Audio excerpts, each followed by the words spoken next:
culture, that Bukalov, the notorious Bukalov, that will, is there any interest for it? Then we book the room. If this is the case, yes. Second option is of this sort of leisure, nighttime leisure, has to do with the name Boris Grozovsky. That will take place at ground floor, what Boris referred to, near the bar. This is where the billiards is. So please split. Those who are not interested in either, you could go and have some rest. А никто не обещал прекрасное трудно. People say it's not fair. Marina responds, nobody promised it would be fair.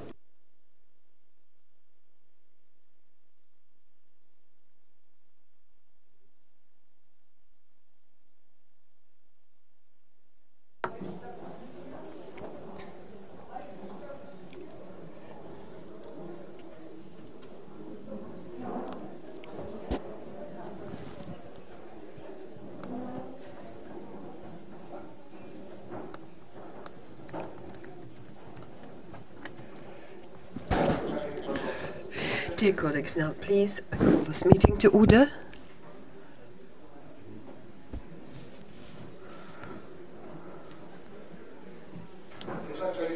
So, dear colleagues, we're to begin yet another section. May I have your attention, please? You can see that right now we're working under normal conditions, and some people express hope that this will continue forever. I also firmly believe in this. I now give the floor to Lena, so that you should introduce our new expert to us. Well, I've been here for a day and a half now, and we keep speaking about some humanitarian, high-flying subjects, highbrow rather subject, but actually I'm a person with a Soviet past. Well, you already mentioned it. I remember that. And what was it? Material? You are a philosopher, Matyur. Yes, it is the material that determines our consciousness. And any economist knows it. Moreover, given that we don't have just any economist, any run-of-the-mill economist, we have just two more people. Otherwise, I suppose he is the only remaining one of the best economists who are analyzing the economic situation, as they well know here in Russia, perfectly know what it is, the global world and economy, and so much about the institutions, and most importantly, that this truth, this is generally acknowledged and generally recognized by the professional community, that indeed we're dealing here with one of the best contemporary, well-educated economists. Konstantin Sonin, when he visited here, and we remember he was probably an assistant professor, not the professor as he is now. Now he is now deputy rector, one of the top Russian institutions, learning institutions, High School of Economics. Well, I'm very thankful that he thinks it's important for him to attend these meetings by the school, and I'm very thankful if we shall continue the talk, maybe if not in the discussion, but in the Q&A for sure. Can you hear me? Well, excellent, thank you. Yes, thank you very much. Lena, I always feel intimidated when you introduce me, because you're overpraising me. You have to be tougher. You have to be tougher, Lena says, it's just mutual feeling. Thank you. What I want to say that, dear colleagues, I somewhat envy you, because it's not the first time that I'm speaking here. It's probably the 8th year that I'm taking part in these seminars, but what I want to say is that, the Moscow School and this is a unique phenomenon. Moreover, under the circumstances where we live in, regrettably it's becoming more and more unique. Instead of serving like a role model for such kind of schools all across the country, it's becoming unique and one in its own class. So in this way, I somewhat envy you, because at a certain time of my life, I would love to have taken part, to be here just as alumnus, not as a presenter, not as a speaker here. Well, after this brief introduction, at the seminars I was speaking about many things, but before that, part of my presentations were based upon my research. For example, oil prices and freedom of press. But this time, given the circumstances we are in today, I thought it would be best to talk about Russian economy in 2014. Well, surely I will not give you many figures. I will speak about some conceptual matters which, on the one side, fully rely upon hundreds of years of economic analysis, and on the other side, on the other end, have something to do with today's situation. As an economic publicist, I can answer this question. Tell me what the price for oil price would be. Well, I certainly have the answer, not that my answer is better than anybody else's, but I professionally give you, I have the formula in my mind. I'm just looking at what the situation is like, and I'm saying, excuse me, I'm very sorry about that. Sorry, didn't switch on my phone.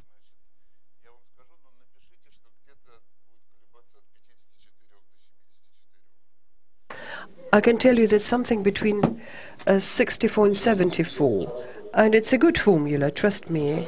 It's a professional answer, but I may just simply anything from 50 to 70. And I'll give you some figures, but I can tell you what I think about the exchange rate for ruble and where your savings should be. And but we'll leave it for the Q&A session.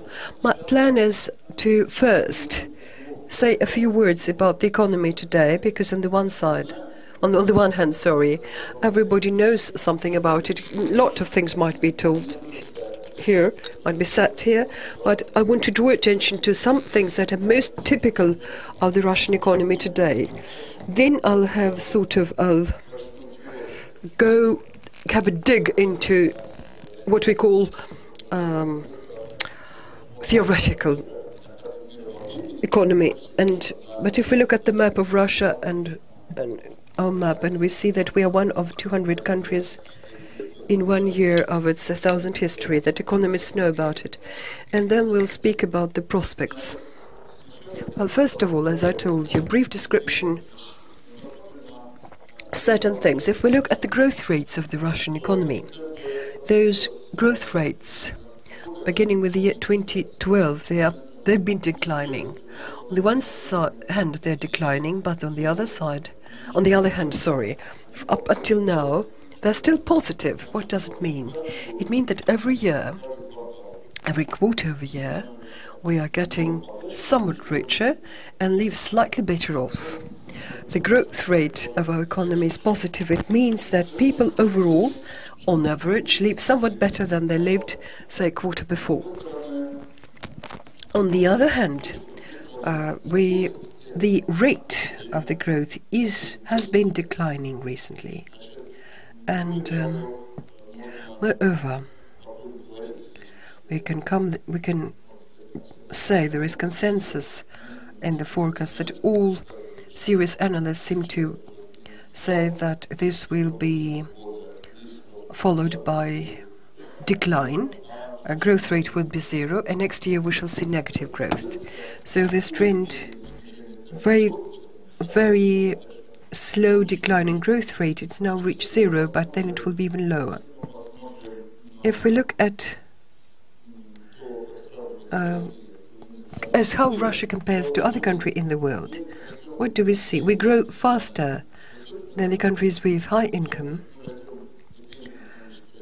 We grow faster than economically developed countries, than Europe.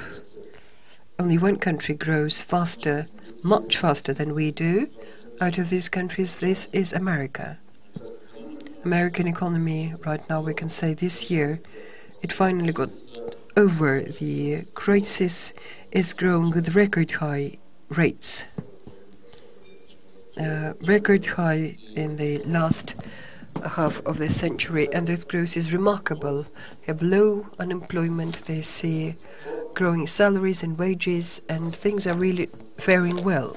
But if we compare it on average with high-income countries, we are somewhat growing at approximately the same speed. But if we compare Russia with other emerging markets such as India, Brazil, China, Indonesia, those who are very much alike us in this sense, we're growing much slower, 3 times slower.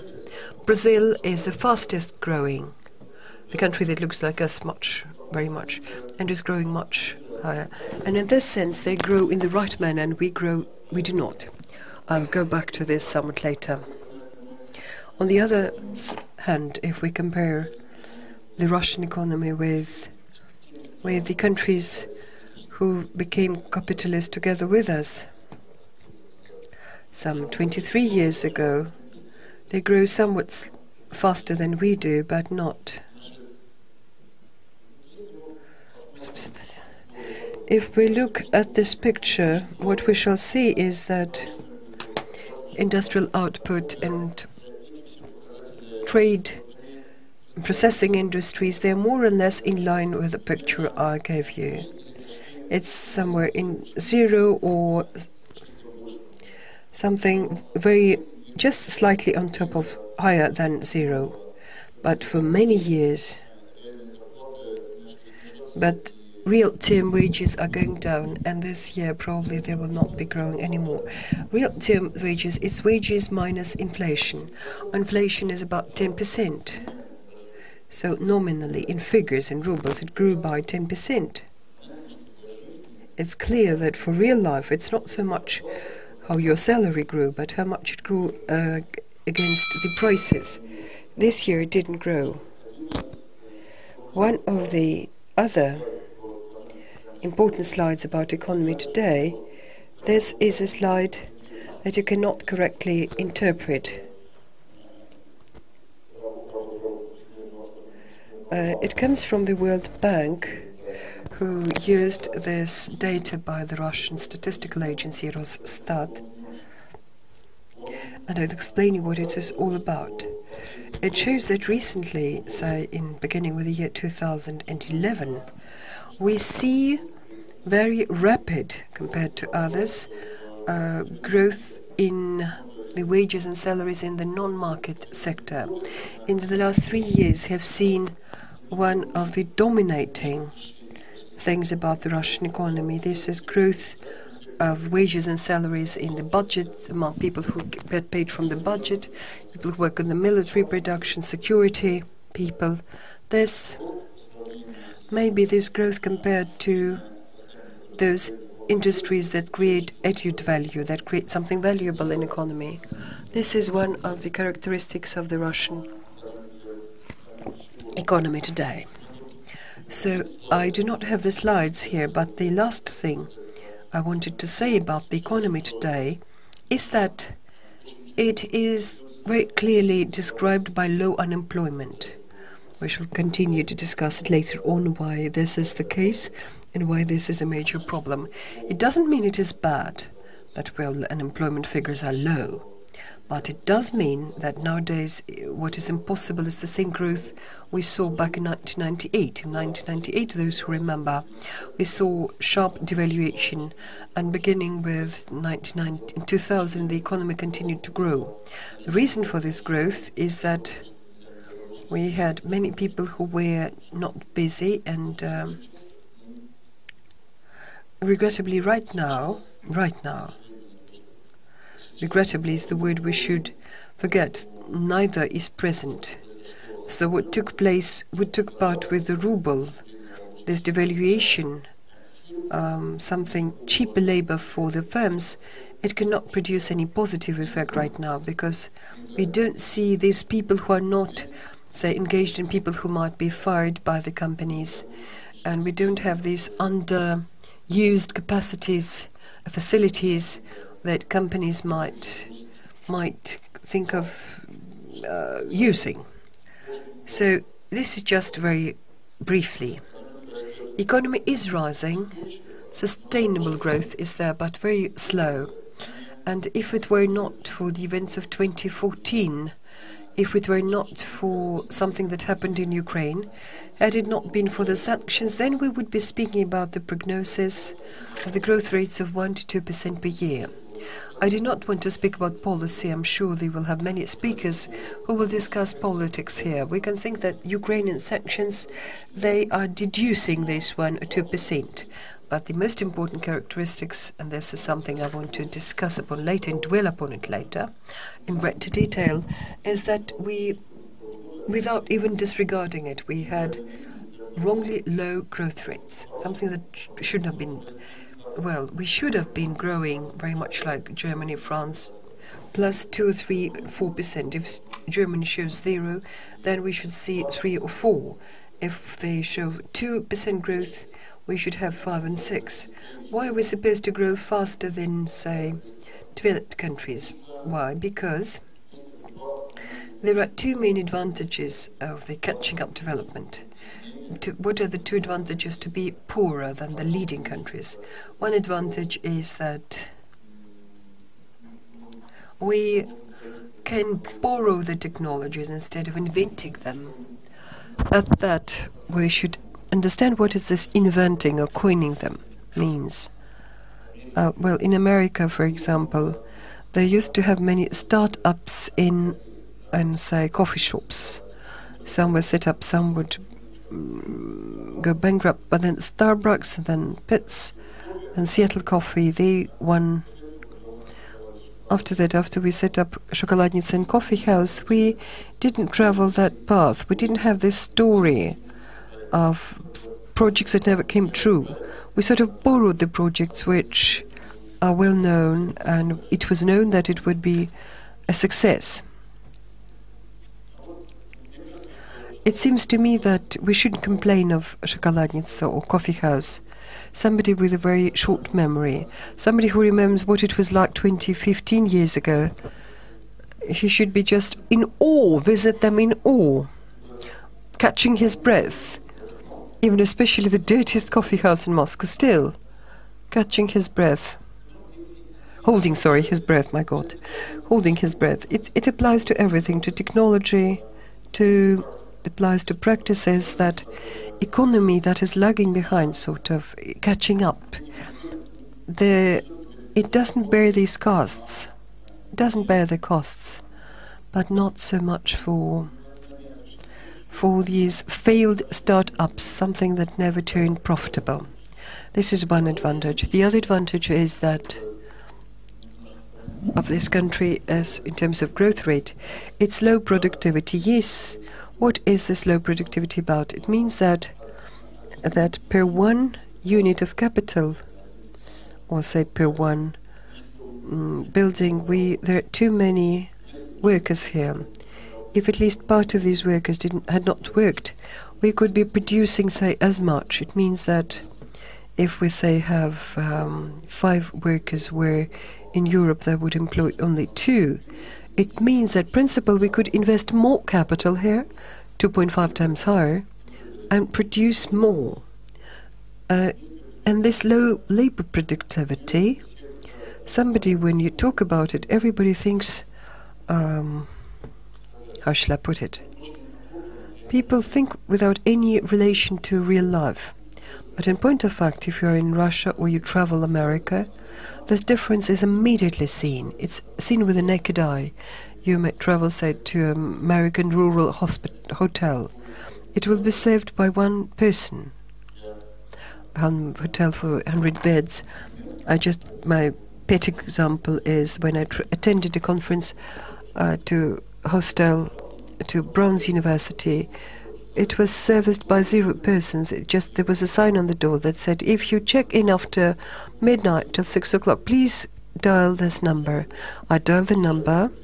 A police patrol car, the policeman opens the door, takes my documents, gives me linen and my room key.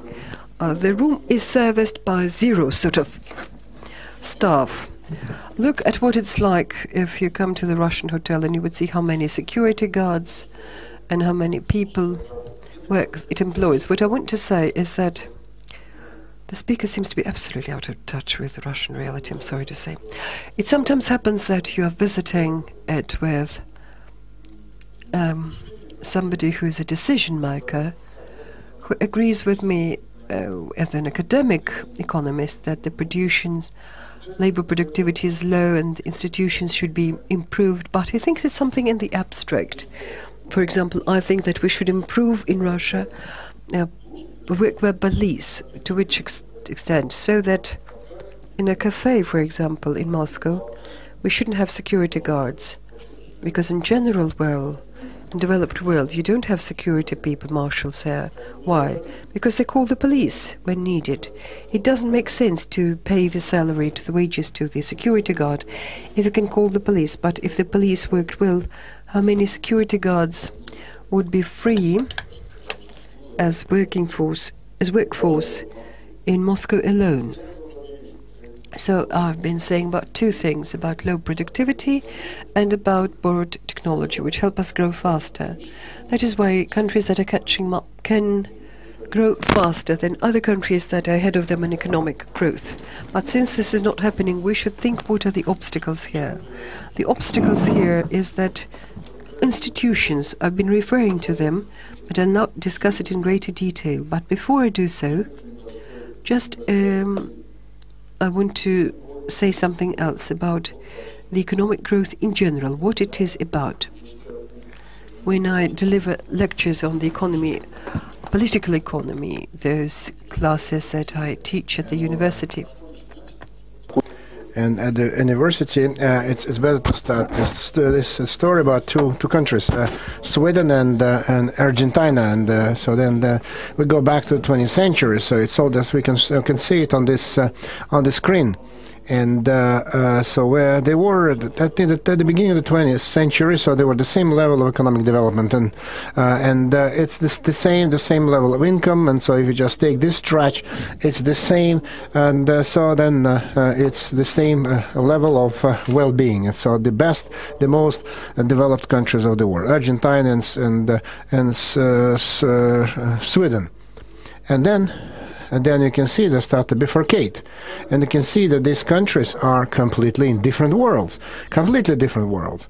And so one country is a developed country, and another country is a developing country. So the country of the third world. And it wouldn't be surprising, and it wouldn't be so horrible if unless we could so apply to the real world. So, for example, then, so what have you been doing over the last 100 years? So, if you ask the Argentinians, so we've been living. So we've been trying to do this and that. We developed our industry, and so we're fighting for democracy, and we're trying to improve our living standards.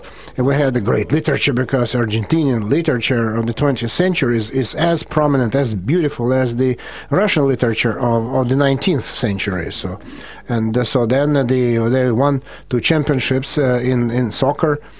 For example, what else have they achieved? And so if we hypothetically ask them what they had been doing all these years in the year 2000, and but even the totalitarian dictatorship lasted only for 6 years, and so there were just elections, debates, strong democratic leaders, weak dictators, and so they had it all. But then somehow, all of a sudden, the country found itself in a different world. And so what proves the irrevocable nature of it? So that's what the economists refer to as the trend line. So how quickly the economy could have developed if it had developed at the same rate. So then if it had been developing at the same rate, so then in Sweden it's about 2, and in Argentina it's 1% only. Yeah. So the difference is very little. So over 1 year, it's so negligible. You cannot even see the difference. But in 100 years, it turns one country into a leader and another country into a loser. Although the difference on this annual development is only 1% difference. And we need to realize that these two countries of two different worlds. And so per capita income, it's not only the measure of wealth, but so if the population is 3 times bigger in Argentina than Sweden. But it means that the healthcare system is 3 times as better. Than the people live longer, and so more free time, better roads, better logistics. So along all parameters, Sweden lives in a different world. It's not its ability to travel, it's to read more books, more available time. Just think of anything. So this is what we understand what is per capita income is, because there's so much in it. And where does this trend come from? And so let's try to study that. And I will show you the next slide. So a little bit of theory. Let me give you some theory. And what I was telling you. So that's actually this. I'm trying just to put a 2 month worth of my course into a 2-hour lecture. So because behind it there is a complicated mathematical model that actually proves my point. Where does the trend come from? Let's see it again. So why there is so much difference between Sweden and Argentina? And so it's 2 sources of economic development. So first, it's capital accumulation, and then technical progress.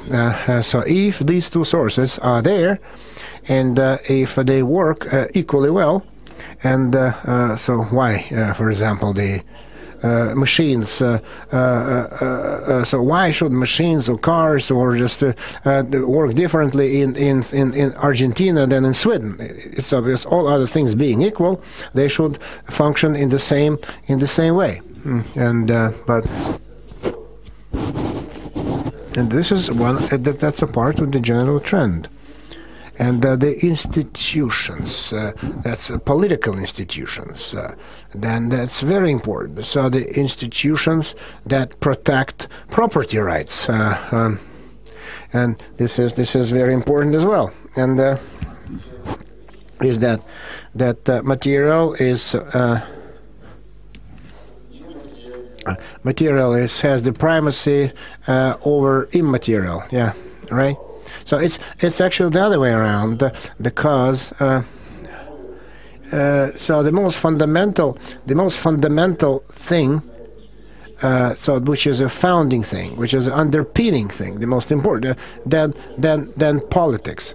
Politics and economics is what is derived from economy, because the lathes and the machines, they work the same way everywhere. The laws of milling and lathing is the same, and so we were talking about the implications. So the laws, what kind of laws are made, and what political decisions are made, and so this is the underpinning, absolutely vital, fundamental issue. And so why, for example, Argentina grows slower than Sweden, and why Russia develops very slowly, slower than any other country, and is exactly because. If it's only technology, so then we would grow much faster, and it's bad institutions. So this is theory. Now practice, and I don't know those who have listened to my lecture before, and so then some have listened to my lecture many times already, and because he's the chairman. And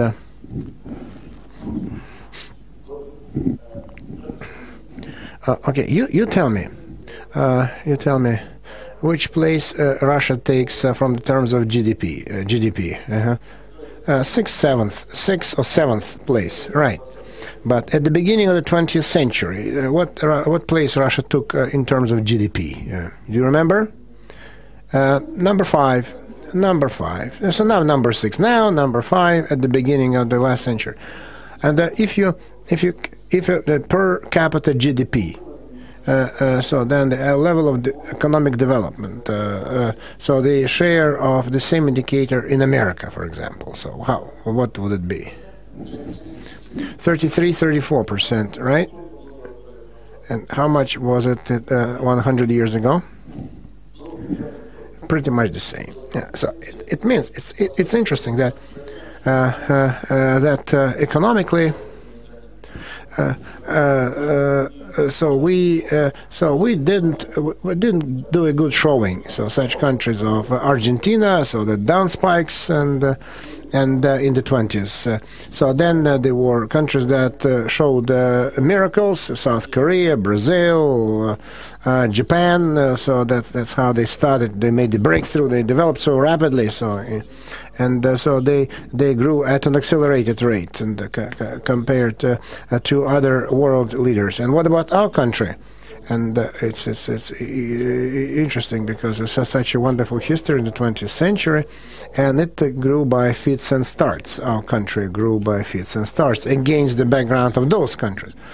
Then the population of Russia in the 20th century. What's interesting is it turns out that the economic history of Russia in the 20th century looked very simple, very straightforward. So, for example, there is a certain trend. Yeah, the speed of natural growth, organic growth, and that was launched at the end of the 20th century,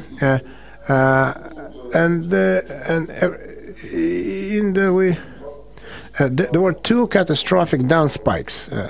There is the First World War, and the Second World War is what happened in 1990. In 1990s, there's two horrible down spikes, two catastrophic events, and this is even the Second World War. So did not give such a horrible debacle, collapse of the economic activity of Russia compared to the 90s. The 90s were much more catastrophic than World War II compared to 1914, World War I. And so this article is taken from Harrison and Markevich economics.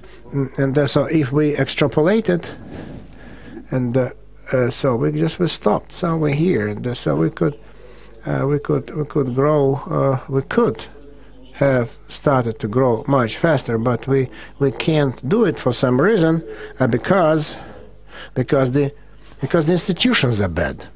The institutions are bad. And so I'm not telling you just where these institutions come from, and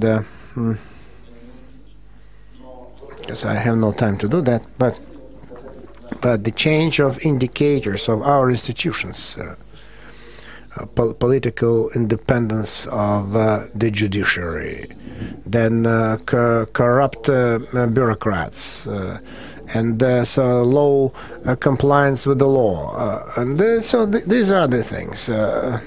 So you cannot read this very populated small print, but I illustrate the idea that nothing happened over the last 15 years, and nothing will happen for the next 15 years down the road.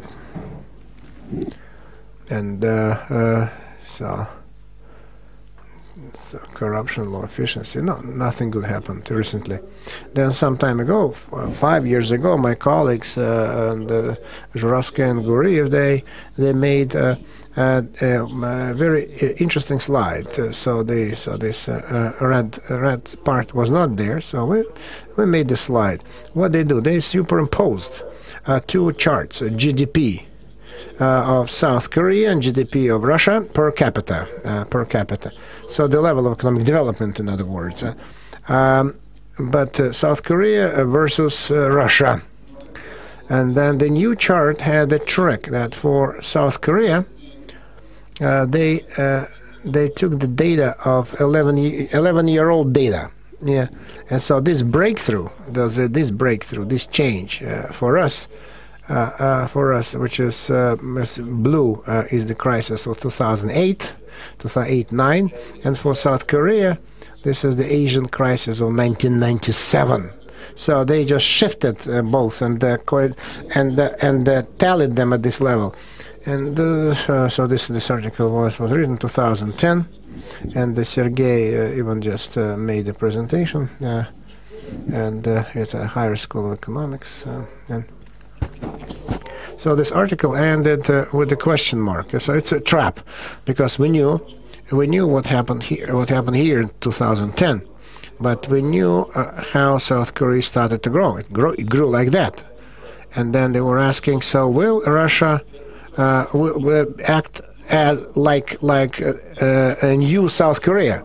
And the answer was that if we look at the institutions, no, it doesn't look like that, because if we look at these indicators that the World Bank thinks for the institutions, corruption, so rule of law, regulatory quality, stability, accountability, etc. In 2008, everything was much worse than in Korea in 1997. And in spite of this, they match these two charts, but the question was if we could grow. 5 years passed, and the answer we got, no, it didn't work out that way. The quality of the institutions precluded that. And so Russia, there is decline. But this is the different scale is applied here. So the decline of the 30%, the level of living standards is. Yeah, I just compressed it a little bit. It's not.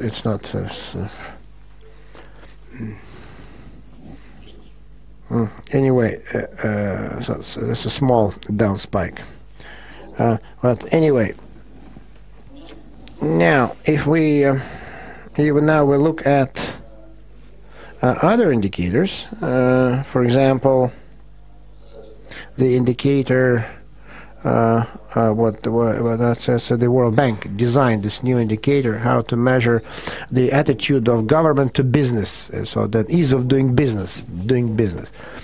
Then it actually reflects, it shows that Russian indicators are very bad. So then, and that's a good example.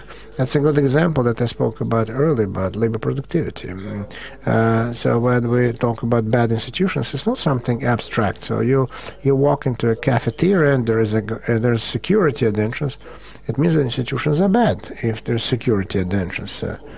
And certainly you should not be afraid for the sustainability of the results, because there's so much work and that measure in different ways the quality of institutions. And so that's why all this information is true. So you notice how much does it cost to open a company, start business, and how many coordinations you need to start your business, so SMB business. And so you can just this is cold facts, and so pragmatic results objectively given. But and we know that in order to grow fast, and in order to grow as we could grow at our level of development, so we need good institutions, and there are no good institutions, because good institutions, they come from changes in politics, accountability, from the rule of law, so from the desire of the citizens to change those who can't, pull their weight for those who can, and it's not there. And then this is about the Russian economy in general. So when I was talking about institutions, and I was illustrated this with the help of this Argentinian example, and this has to do with so that was without 2000, because our growth actually went down and even below the potential that what we could have done, but we didn't. And so the anti-corruption reform should be done. And nothing is done, and so we need that the court system, the judiciary, should be less politically dependent. And but unfortunately, so the pendulum swings in the opposite direction. It's getting worse, and so then the state present in the country's economy exceeded all norms and all possible figures. And so there are no economists who think that we need so many state companies. Why do we need them? And then but there is no privatization. And it worsened in 2014 because of the situation in Ukraine, because of the sanctions, and because the sanctions certainly deteriorated and complicated the borrowing for Russian companies. So we need to say that if all these sanctions that had been applied this year, so had been applied in 2007, then probably just would have had something similar to 2007, 2008. So our economy would have slowed down. And so because the sanctions did not work well, because there is not the economy could not slow down much more, because it almost reached the rock bottom. So there is nowhere else that the economy can slow. And the implications of these sanctions so these sanctions. So that's why there is the impact is not small. So the consequences. So then the population felt not the sanctions, but they were impacted. Not the population, but it's the growth slowed down. And so can imagine this what would have happened if the sanctions had been applied in Argentina. So then the curve would have changed a little bit,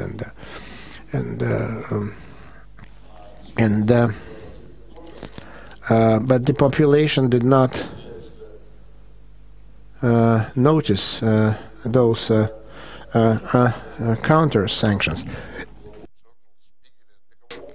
I made comments for Spiegel, for Wall Street Journal, and so then when they banned imports to Russia, because it's kind of shooting yourself in the foot. So when they stopped the imports, so no explanation why. It's a political gain, minimal. So those against whom we apply sanctions, they didn't much notice it. And but certainly it's very detrimental to the poorest, for the poorest level of the population, because certainly so the shortages of food that we're feeling now and rising prices. So first, it's who is impacted? Certainly the poor, the poor strata of the population suffers most because of those bans against foreign imports. And so there's no explanation why they did that, because it only exacerbated the situation. And then the second point, very salient, is the oil prices. The economists say that it's very difficult to predict, especially very difficult to predict future. So then oil prices are difficult to predict. This is true. And so my method of prediction of oil for papers and radio stations is based on the best scientific research works, and so I borrow. That's so Wikipedia says that. So then the best predictor of oil price is the present oil price. So this is the best predictor. So, for example, if the price is 70, then the best forecast that tomorrow it will be 70, so the day after tomorrow, and if it goes down to 60 the next day, so then the best forecast will be for tomorrow. 2 days ago that it would be 60, and so if you remember that, if you want to forecast any development for yourself, and ask people what they think about their predictions, and so if you ask about the oil price, and if anyone just gives a competent forecast, then the range for a strategic forecast should be much wider than the range of predictions for something that is going to happen in the near future. So then it's very difficult to forecast correctly if it's a longer time down the road. And if someone just gives the same range of forecasts in a year's time, like you did it this year, so then it's not to be trusted. And so if we talk about the forecast of any economist, just always write my name, so the pro-rector of the higher school of economics, and if it's so it could be so plus 10 minus 10% if it's only for a month ahead, and if it's 1 year ahead, it's plus 30 minus 30. That's it, and thus I will definitely hit the bullseye. And so this is easy. So if it's only 1 month down the road, 1 month away, it's plus minus 10%. The year is plus minus 30%, and so some don't like uncertainty, and so they do not regard these things as causal conditioning. And so when they give certain sequences, so when they flip a coin, and so they start looking for logical development, but there is no logic there, because in financial managers they find a lot of logic in it, but there is not much logic in it. And so the best forecast then if you take the present oil price, but if you give them a huge complicated equation, then it looks much more scientific and realistic. But then it's much is left to chance, and so this formula won't work anyway. And so then sanctions, that oil prices. What do we see? I don't know what about you, but so people have different levels of capability for adjustment. And so then the exchange rate is just amazing. So well, the exchange rates they can see on the banks. So then the currency exchange rate went down to the historic minimum.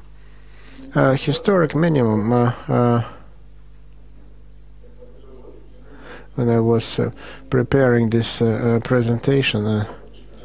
So I just said, so it's already an old picture, because now this is new historic level, no historic level, all the way down, and the inflation is running high, and you can't stop it. And so no. So the inflation this year will be 10%, so no more changes so far, and that's why the Russian central bank found itself in a difficult situation. Found itself in a trap, because the cash is going down and prices are going up. And so on the one hand, the central bank needs to increase the key rate. So which gives you the borrowing rate. So the borrowing rate from the central bank. And so they needs to reduce this borrowing rate, and so this is the rate at which a commercial bank can lend and can borrow. And so the central bank had to raise this rate, because inflation is not just high, but the inflation is even getting even higher. And then you can conclude that this high rate, so the business it's becoming less and less profitable, and certainly it makes the life of commercial banks very difficult, and the real sector, and there is no way out of the situation. Now the central bank decided that inflation is the bigger headache than the absence of economic growth. Because the absence of economic growth and so the bank cannot do much about that, and so it decided to fight inflation. So then, once again, it increased the borrowing rate. This is it, and the lending rate, and that's very difficult to understand for the people, because the Russian economy has this floating exchange rate now. The central bank is not responsible for the dollar rate, and this is actually a big achievement. Moreover, this is something that even this year has justified itself. So this effort has been good. Because so no other change did nowhere near anything as good, because if we had a fixed rate, then if we had this fixed dollar ruble rate, and we moved into 2014 with a fixed exchange rate of 32, 35 rubles to, then by August, if we had done that, so then by August 2014 we wouldn't have had any forex reserves, and then we wouldn't have had half of our banking system, and we would have gotten exactly the debacle of 1998.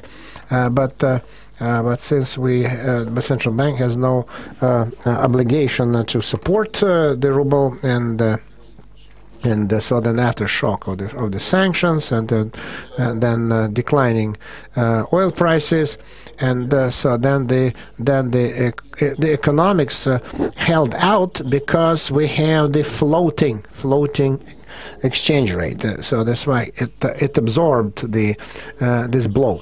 And so the economy held out in what sense? Because in 2008, the response to smaller international changes, when there was this huge,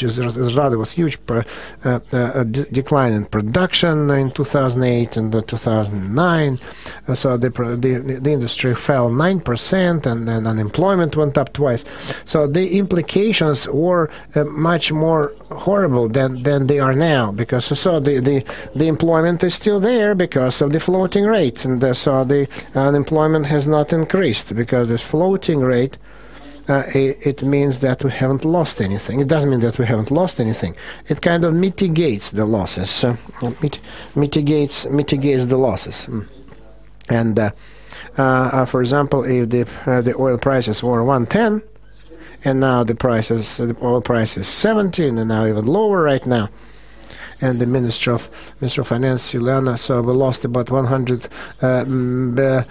billion. And when it's the $100 billion, we need to realize, so then, so if we translate into physical products, and so then technological things, and so whatever, then the second half would be food, and this is what we have failed to get, because of this missing $100 billion, and so we lost this money, and so we have 100 million people, so roughly 100 million people. So we divide one by another, 100 billion. So it means that $1,000. So half is the hardware. The second is the food, and it means that for a household, it translates into a loss of 20,000 rubles per family, per household. Well, these are the losses which have been suffered because of the imported goods price rise. Eventually, such is the bottom line. Two lessons could have been learned. First, that in 2014, we were developing without any additional risks, and the most important thing is that the institutions are poor. Well, this does not lead to any short-term risks, but it certainly leads to an Argentinian risk, as we could call it, because if it goes on for a long time, then the lag behind can be quite conspicuous.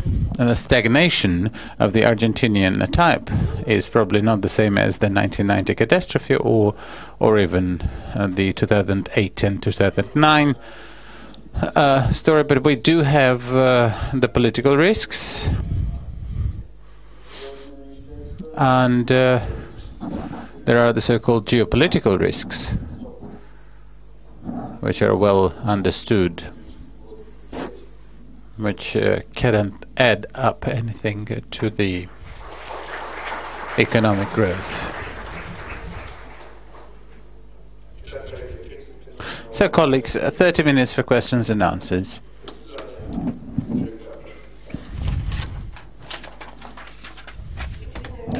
Ekaterina Yeremenko from Irkutsk.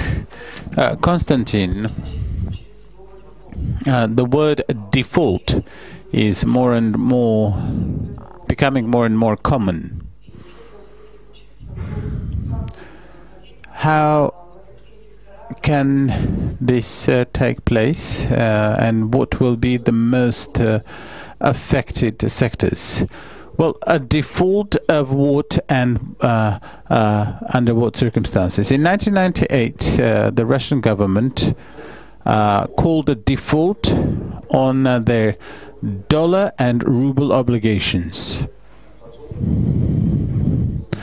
On the dollar obligations, the default was called because there were no dollars. As one of the Prime Minister, Viktor Chernomyrdin, said, unfortunately, we cannot print dollars, and that's a perfect phrase, you know.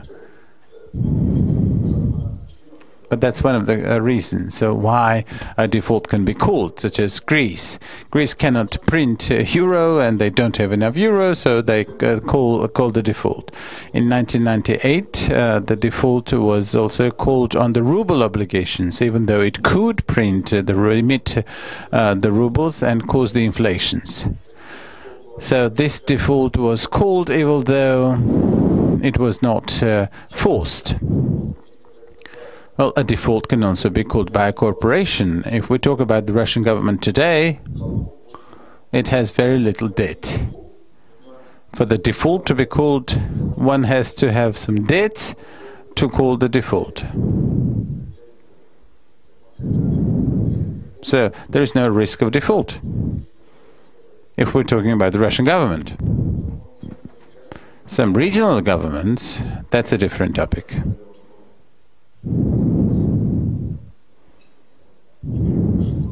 Igor Khoroshilov,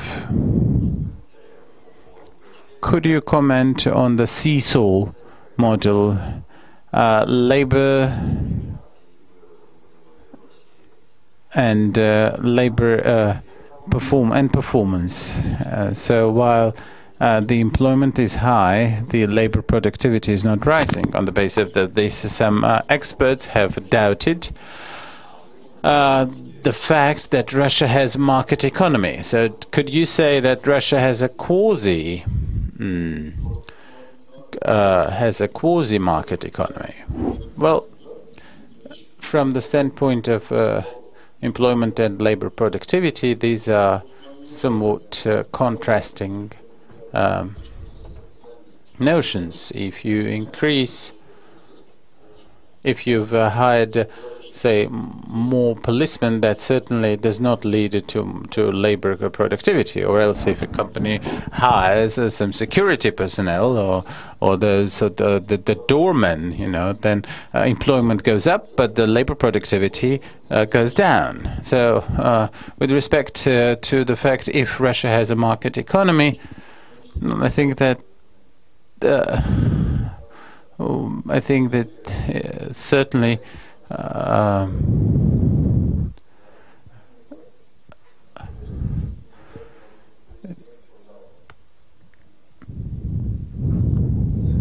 person may not be doing what he or she does not want to do. There's no punishment if you don't work. So I think that it's quite a market economy. There are a lot of imperfections, but I think there's no reason to doubt that there are certainly vestiges of the economy, of the market economy. Sir, we are witnessing sanctions and the effect of sanctions of Western countries to the Russian economy.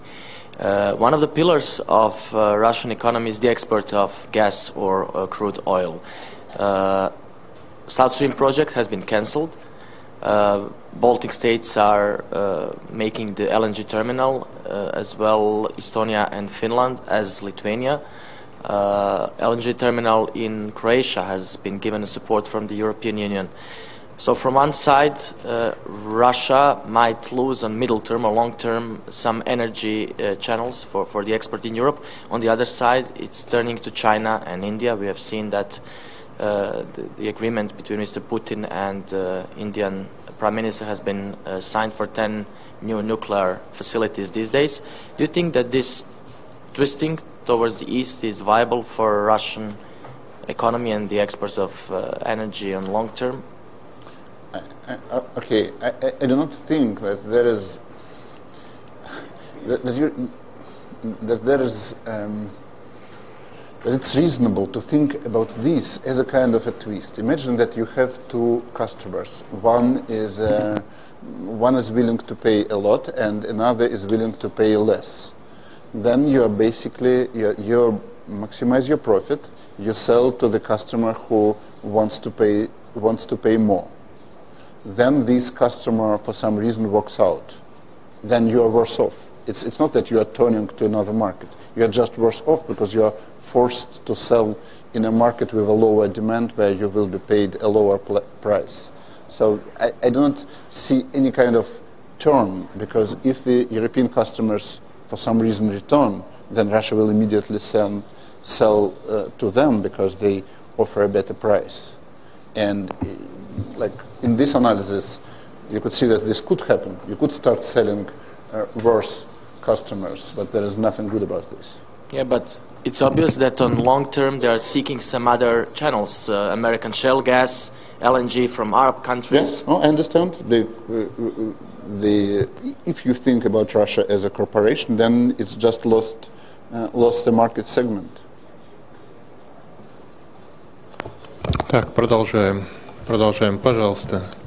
Прошу, Анна.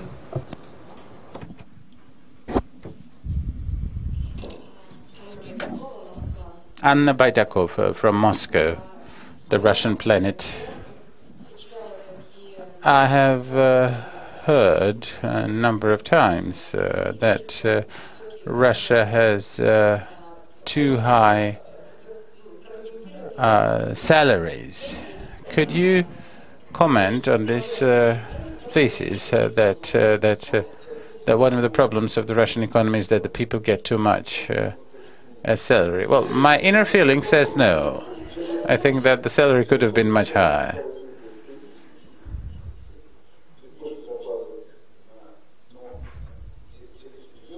But if you speak seriously, I think that it is not about conceptualizing it as too high salaries, but rather that we don't have enough labor, and we don't have enough labor in all fields. We don't have enough low qualified personnel, we don't have enough middle qualified personnel, and we have even less highly qualified personnel. So in every segment of the economy, the firms and companies have to overpay because the market is undersaturated. For a journalist, it is easier to look at the market of the American journalism. Pick up an American college or a school newspaper, and you'll see the quality of journalism at the college newspaper, which corresponds approximately to a Russian regional newspaper. So there is an extremely high competition in the journalism market for that matter in the United States, and there's a very high competition. Many people who write well and not enough or not too many publications. We have a very different situation. We can say that a person is getting more than he or she does. But to have a professor who would publish as extensively as a professor in every average European university, we still have to pay him or her 150 or 200% more. So clearly, you don't have to pay that money. But if you don't pay such high salaries, then you will not have enough world-class publications.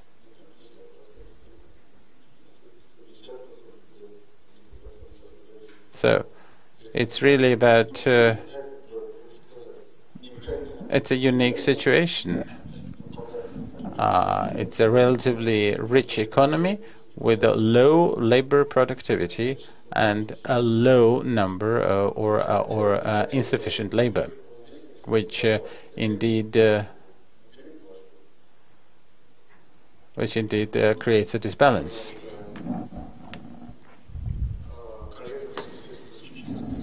My colleague next to the representative of the Chechen Republic, please.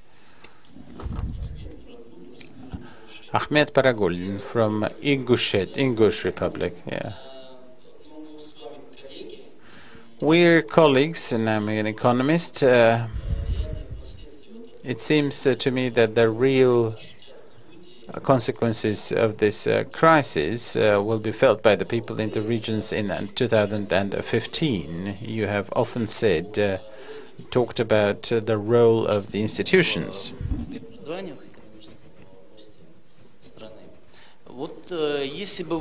If you were offered to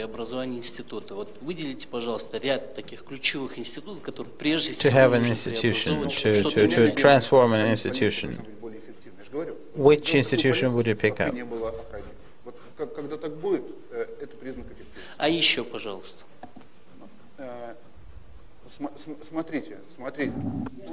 Well, police is my favorite example. How can you change? You can't change a police in the short-term perspective. Why can't you do it? No, why can't you do it in? Because it has to deal with the cultural behavioral patterns. Well, I don't know. In Chicago, they did it in 10 years. They did it in 10 years. But in Georgia, by the way, there have been some changes, it's true.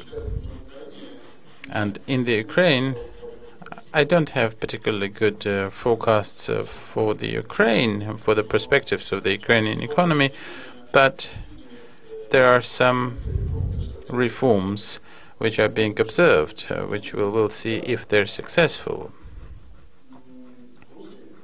Say in Georgia,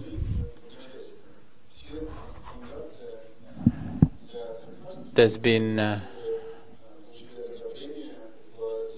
a general decline, a ban on the double checking of all pharmaceuticals imported from the United States and Europe.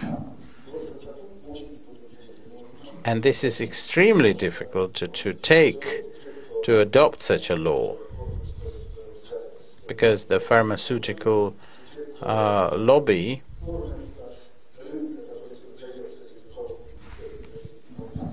and this lobby would not probably allow this to happen. And in Georgia, we have a very interesting case when there was no need for double checking. And such a reform can be taken, can be made immediately.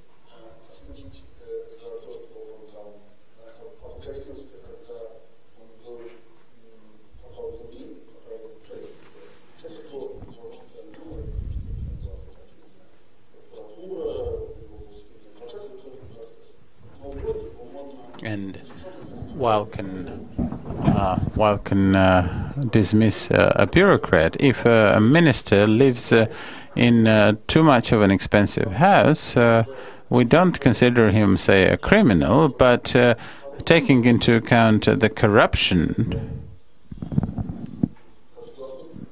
as a philosophical category, it's very difficult to fight that. But when we talk about some specific manifestations, I think that if there are more corrupt people who are dismissed or fired, this will certainly have a wholesome or certainly medicinal effect on the economy and the legal environment. Ksenia Batanov from Moscow.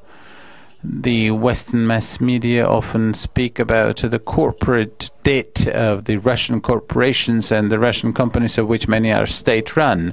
How much of a threat is it to the Russian economy in the short, mid, and long-term perspective?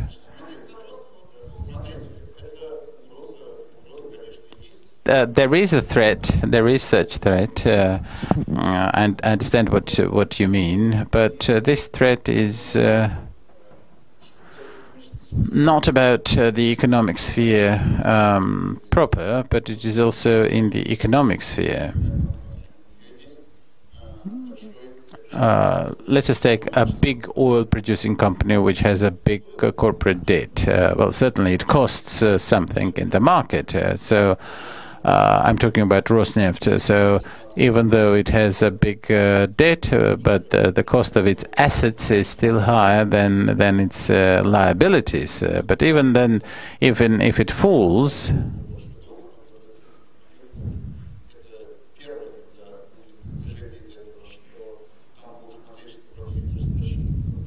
we have to see, because the companies before the default face the risk that they can be defragmented, and when it is defaulted, then they will sell it up into little smaller pieces. And if its debt is $60 billion, and if we sell it for $50 billion, then it would lose $10 billion. And so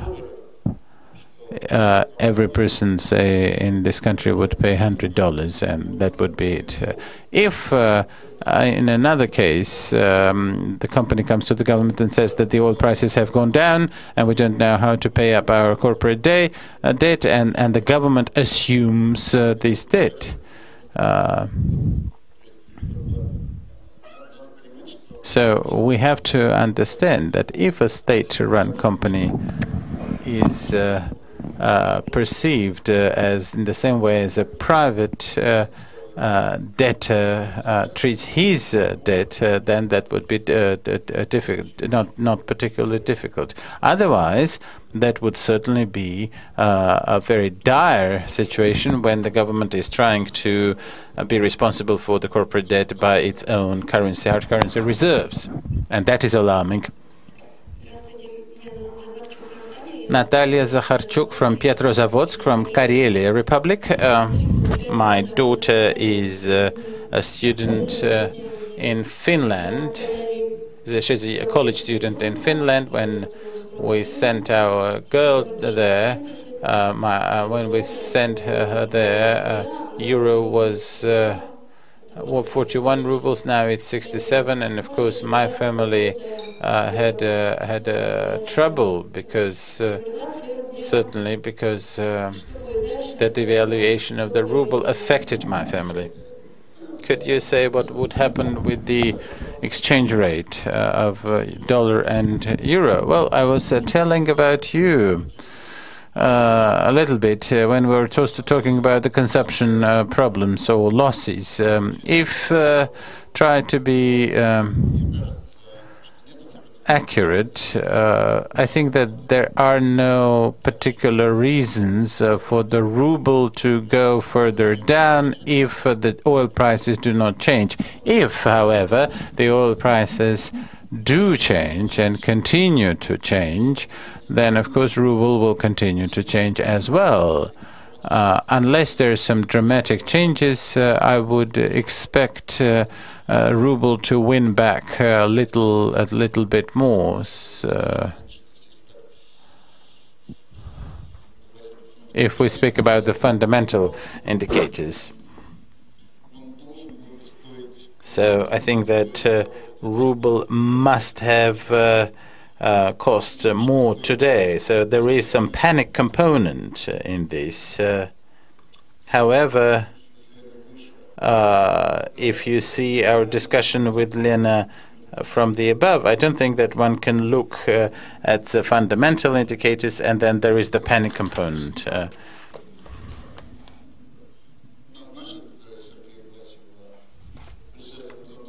If Mr. Glaziev is, say, the head of central bank, then ruble may first be 70 and then 100. But then maybe Karelia will become a part of Finland. Так, коллеги, я проявляю колебания в виде вашей руки только потому, что моя задача втянуть в дискуссию как можно больше людей, которые еще не задавали вопросы, хотели бы это сделать. Так, Лена, все повторение я вижу. Я как только вижу новое лицо, я сразу даю слово. Прошу, коллега, вам слово. Владимир Набатов, Ульяновск. Вот месяца два назад я слушал на завтраке Германа Грефа, и он предполагал как развитие ВВП на ближайшие 3 года. Я запомнил,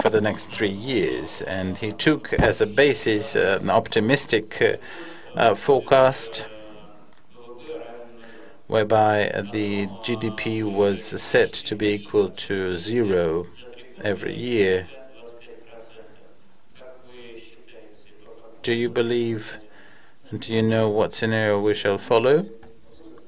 Well, I have not seen this, I have not heard this speech. 25% loss in 3 years.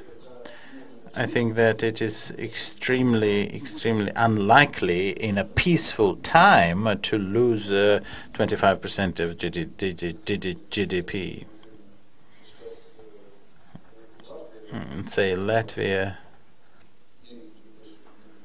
gave an example of Great Depression in the peaceful time, starting from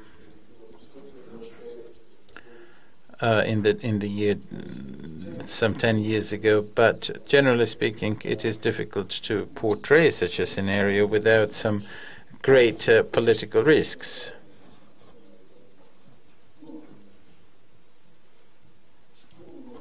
Well, of course, there are different political scenarios, such as Mariupol storming Mariupol, you know.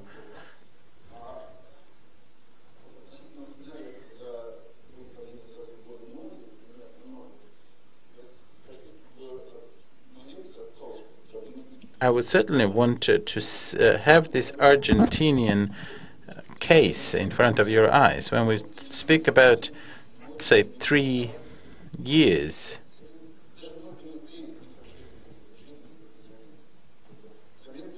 that's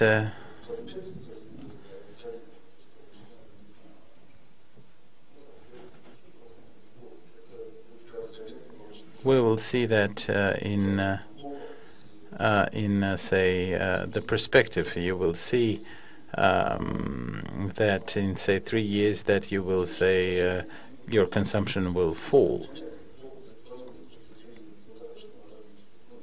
So this Argentinian scenario is quite alarming because it is like creeping crisis.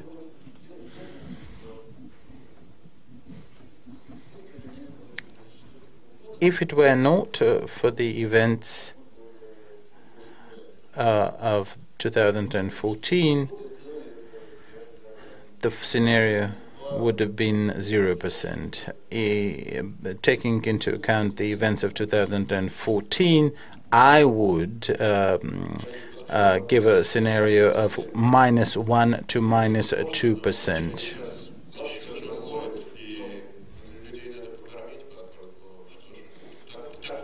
We have the last question for the session.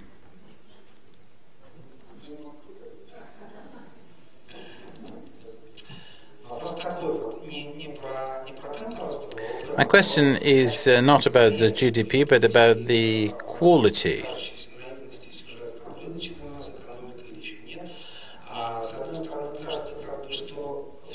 On the one hand,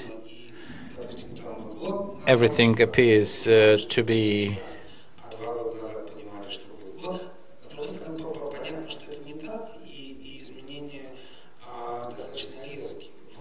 one can understand that the changes are quite sharp, but so far, say, the prices are not regulated, they're free. One can imagine a scenario whereby some economic regulatory measures such as the hard currency operations are limited, or citizens are not are precluded from trading freely in say foreign currencies. Do you believe that can be some system, some transformation where one would say that this is no longer capitalism, but something quite intermediate? Thank you. Thank you. Very good question. And a difficult question, too.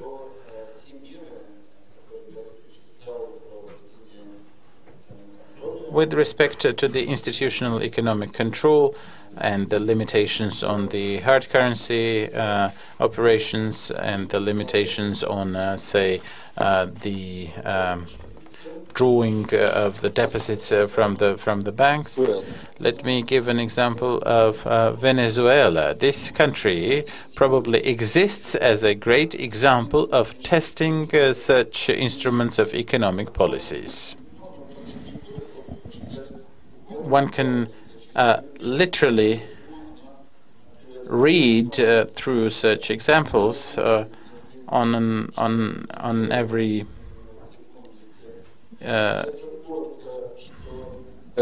Ни одна из этих мер экономику венесуэльскую не убила и людей там не убила. None of the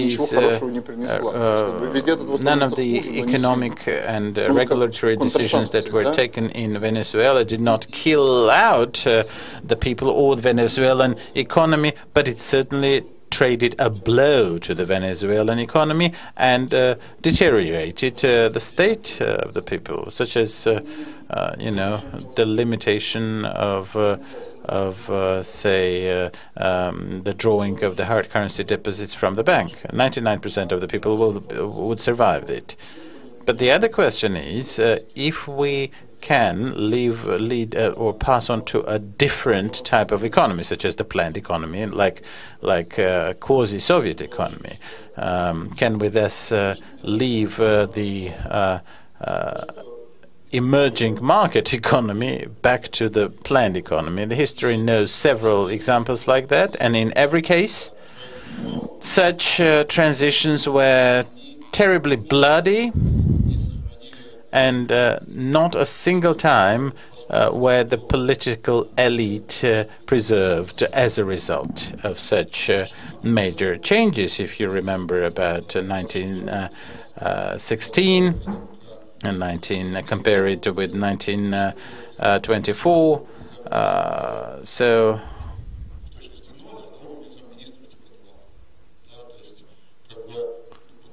you can see that the people in our political elite who are delirious about the transition to the planned economy, to the Soviet-type economy, there is not a single case when such a major transition would preserve the political elite. People will be different. This is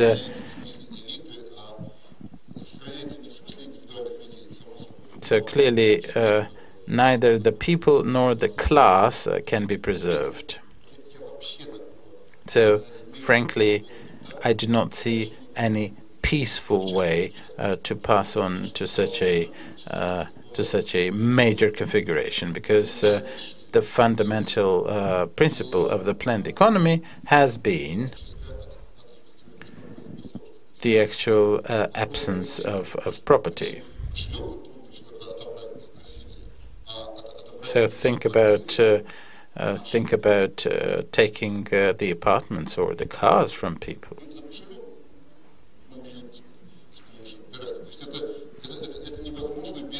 So it's not possible without a violence of of a different scale, of a mega scale. So let me stop at this very optimistic note.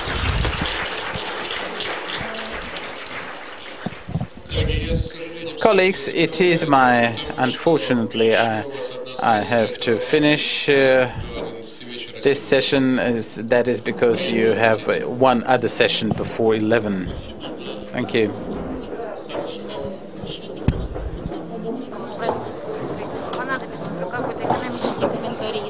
Сейчас попробую. Есть.